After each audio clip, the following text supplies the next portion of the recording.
Eight Cousins by Louisa May Alcott. Chapter 6. Uncle Alec's Room. Soon after dinner, and before she had got acquainted with half her new possessions, Dr. Alec proposed a drive to carry round the first installment of gifts to the aunts and cousins. Rose was quite ready to go, being anxious to try a certain soft burnous from the box, which not only possessed a most engaging little hood, but had funny tassels bobbing in all directions. The big carriage was full of parcels, and even Ben's seat was loaded with Indian war clubs, a Chinese kite of immense size, and a pair of polished ox horns from Africa. Uncle Alec, very blue as to his clothes, and very brown as to his face, sat bolt upright, surveying well-known places with interest, while Rose, feeling unusually elegant and comfortable, leaned back, folded in her soft mantle, and played she was an Eastern princess making a royal progress among her subjects. At three of the places their calls were brief, for Aunt Myra's catarrh was unusually bad, Aunt Clara had a room full of company, and Aunt Jane showed such a tendency to discuss the population, productions, and politics of Europe, Asia, and Africa that even Dr. Alec was dismayed and got away as soon as possible. "Now we will have a good time. I do hope the boys will be at home," said Rose with a sigh of relief as they wound yet higher up the hill to Aunt Jessie's. "I left this for the last call so that we might find the lads just in from school. Yes, there's Jamie on the gate watching for us. Now you'll see the clan together. They are always swarming about each other." The instant Jamie saw the approaching guests, he gave a shrill whistle, which was answered by echoes from meadow, house, and barn, as the cousins came running from all directions, shouting, "Hooray for Uncle Alec!" They went at the carriage like highwaymen, robbed it of every parcel, took the occupants prisoners, and marched them into the house with great exultation. Little Mum! Here they are with lots of goodies. Come down and see the fun right away. Quick!" bawled Will and Geordie, amidst a general ripping off of papers and a reckless cutting of strings that soon turned the tidy room into a chaos. Down came Aunt Jessie with her pretty cap half on, but such a beaming face below it that one rather thought the flyaway headgear an improvement than otherwise. She had hardly time to greet Rose and the doctor before the boys were about her, each clamoring for her to see his gift and rejoice over it with him. For little Mum went halves in everything. The great horns skirmished about her as if to toss her to the ceiling. The war clubs hurtled over her head as if to annihilate her. An amazing medley from the four quarters of the globe filled her lap, and 7 excited boys all talked to her at once. But she liked it. Oh dear, yes, and sat smiling, admiring, and explaining, quite untroubled by the din, which made Rose cover up her ears, and Dr. Alec threaten instant flight if the riot was not quelled. That threat produced a lull, and while the uncle received thanks in one corner, the aunt had some little confidences made to her in the other. "Well, dear, and how are things going with you now? Better, I hope, than they were a week ago. Aunt Jessie, I think I'm going to be very happy now Uncle has come. He does the queerest things, but he's so good to me I can't help loving him."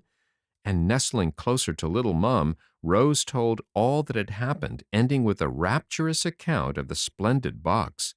"I'm very glad, dear, but Rose, I must warn you of one thing. Don't let Uncle spoil you." "But I like to be spoilt, Auntie." "I don't doubt it. But if you turn out badly, when the year is over, he will be blamed, and his experiment prove a failure. That would be a pity, wouldn't it?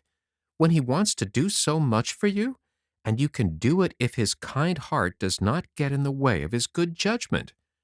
"I never thought of that, and I'll try not to be spoilt, but how can I help it?" asked Rose anxiously. "By not complaining of the wholesome things he wants you to do, by giving him cheerful obedience as well as love, and even making some small sacrifices for his sake." "I will. I truly will. And when I get in a worry about things, may I come to you? Uncle told me to, and I feel as if I shouldn't be afraid." "You may, darling. This is the place where little troubles are best cured, and this is what mothers are for, I fancy." And Aunt Jessie drew the curly head to her shoulder with a tender look that proved how well she knew what medicine the child most needed. It was so sweet and comfortable that Rose sat still, enjoying it, till a little voice said, "Mama, don't you think Pokey would like some of my shells? Rose gave Phoebe some of her nice things, and it was very good of her. Can I?"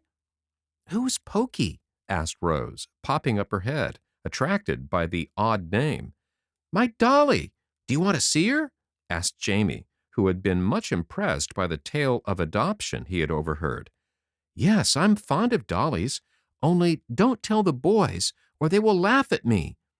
"They don't laugh at me, and they play with my dolly a great deal, but she likes me the best." And Jamie ran away to produce his pet.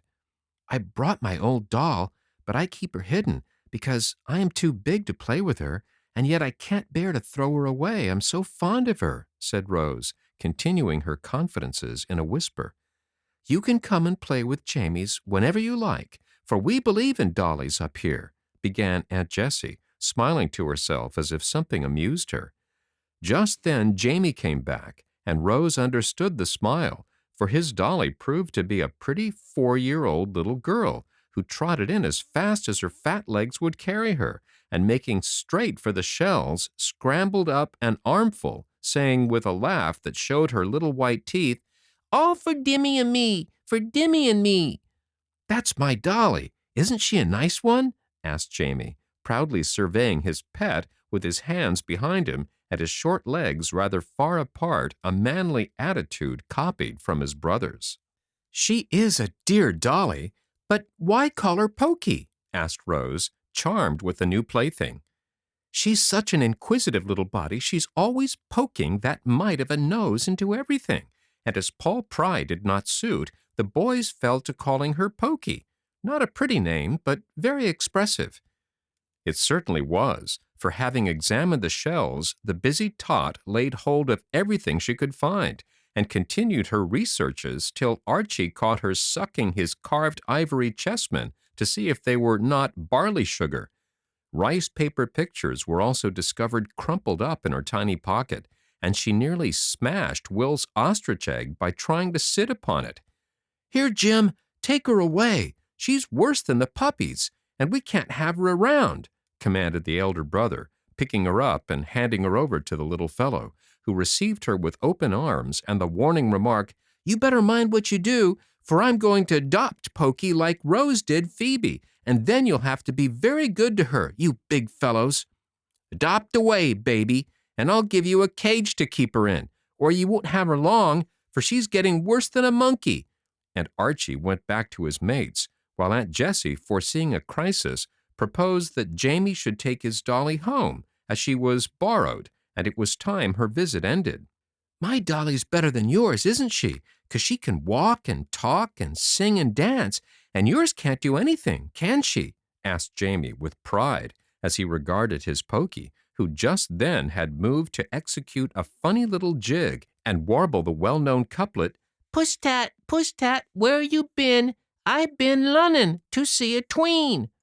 After which superb display she retired, escorted by Jamie, both making a fearful din blowing on conch shells.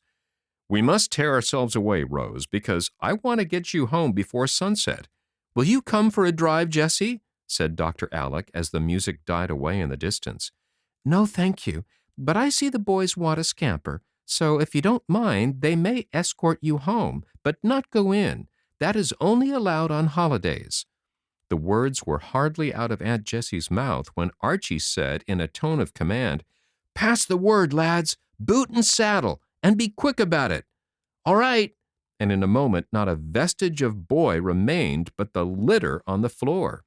The cavalcade went down the hill at a pace that made Rose cling to her uncle's arm, for the fat old horses got excited by the antics of the ponies careering all about them, and went as fast as they could pelt, with the gay dog-cart rattling in front, for Archie and Charlie scorned Shelties since this magnificent equipage had been set up.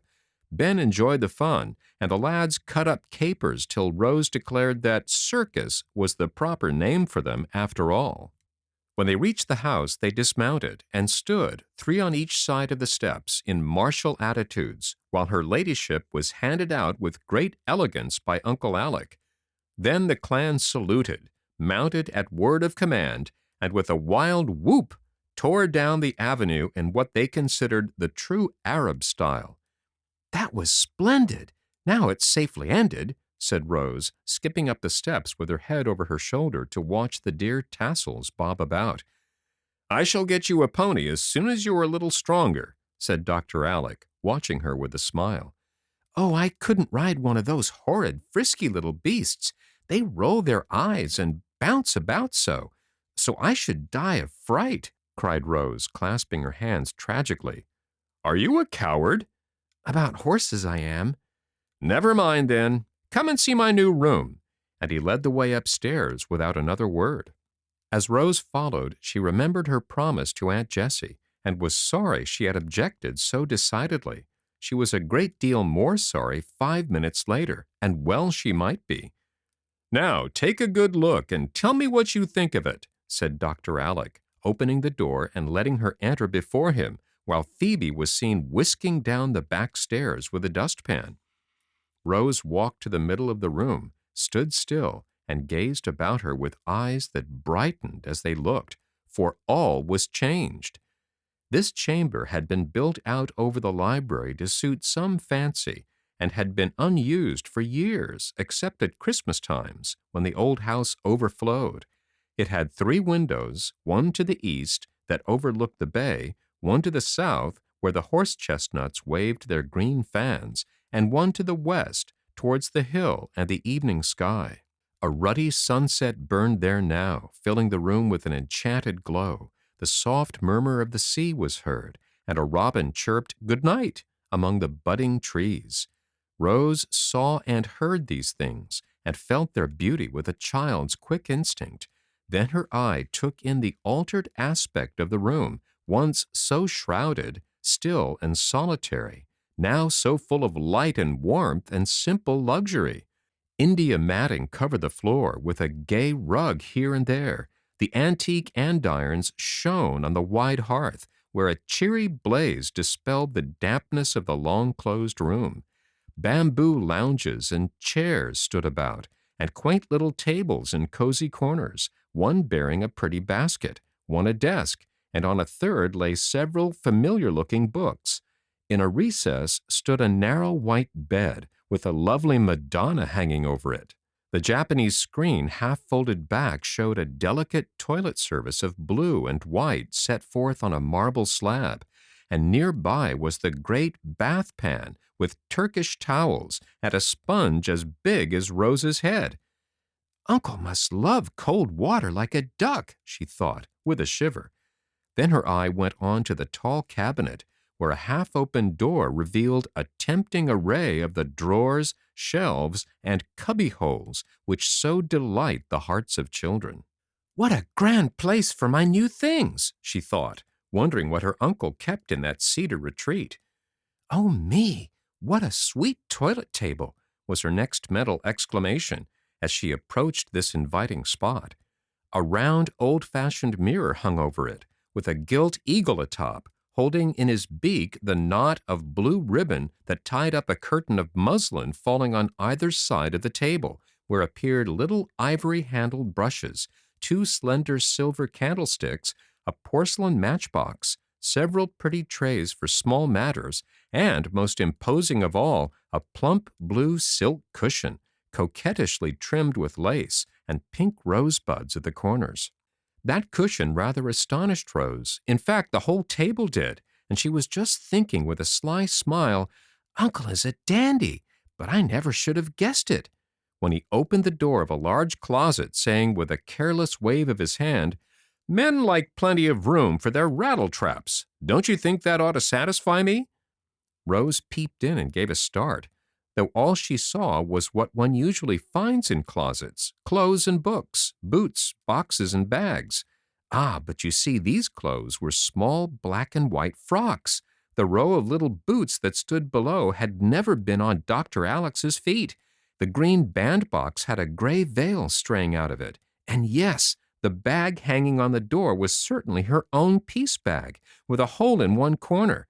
She gave a quick look around the room and understood now why it had seemed too dainty for a man, why her Testament and prayer book were on the table by the bed, and what those rosebuds meant on the blue cushion. It came upon her in one delicious burst that this little paradise was all for her.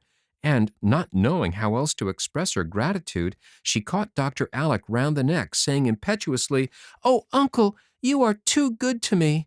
I'll do anything you ask me, ride wild horses, and take freezing baths, and eat bad-tasting messes, and let my clothes hang on me to show how much I thank you for this dear, sweet, lovely room." "You like it, then? But why do you think it's yours, my lass?" asked Dr. Alec, as he sat down looking well pleased and drew his excited little niece to his knee. "I don't think. I know it is for me. I see it in your face, and I feel as if I didn't half deserve it.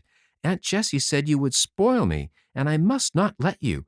I'm afraid this looks like it, and perhaps, oh me, perhaps I ought not to have this beautiful room after all." And Rose tried to look as if she could be heroic enough to give it up if it was best. "I owe Mrs. Jessie one for that," said Dr. Alec, trying to frown, though in his secret soul he felt that she was quite right. Then he smiled that cordial smile which was like sunshine on his brown face as he said, "This is part of the cure, Rose, and I put you here that you might take my 3 great remedies in the best and easiest way. Plenty of sun, fresh air, and cold water, also cheerful surroundings, and some work, for Phebe is to show you how to take care of this room, and be your little maid as well as friend and teacher. Does that sound hard and disagreeable to you, dear?" "No, sir. Very, very pleasant, and I'll do my best to be a good patient. But I really don't think anyone could be sick in this delightful room," she said with a long sigh of happiness as her eye went from one pleasant object to another. "Then you like my sort of medicine better than Aunt Myra's, and don't want to throw it out of the window, hey?"